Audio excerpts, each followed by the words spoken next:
History is not entertainment. It is truth, and truth demands that we confront the foundations upon which nations stand. The United States was built on the near erasure of Native American civilizations.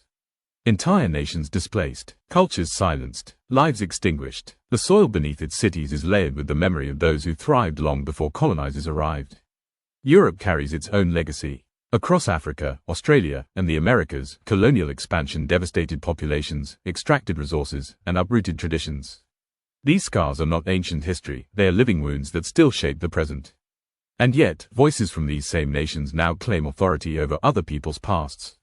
They arrive with estimates, not evidence. Perhaps a dozen temples, they say. Maybe 15. But speculation is not scholarship.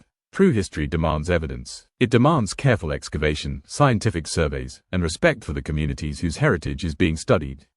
So the question must be asked, can descendants of genocidal systems sit in judgment over cultures they once sought to erase? Is it moral for nations built on graves to claim authority in interpreting the sacred past of others? The reality is undeniable. These nations stand on the bodies of those who were silenced. To then poke their nose into another community's heritage is not only intrusive, it is a continuation of the same disregard for dignity and truth. History is not a trophy to be collected. It is not a narrative to be controlled by outsiders. It belongs to the people whose ancestors lived it, whose traditions carry it forward, and whose voices must be heard in its telling. When outsiders approach history without humility, they risk repeating the arrogance of conquest.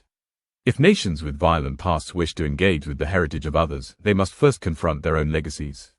They must acknowledge the graves upon which their societies were built. They must recognize that authority cannot be claimed through power alone, but must be earned through respect, evidence, and collaboration. Only then can history be studied with integrity. Only then can archaeology serve as a bridge between past and present, rather than as another tool of domination. So let us be clear, the right to interpret history does not belong to those who built their nations on genocide. It belongs to those whose ancestors lived it, whose communities preserve it, and whose voices demand to be heard. This is not just history. This is truth, and truth demands humility, respect, and accountability.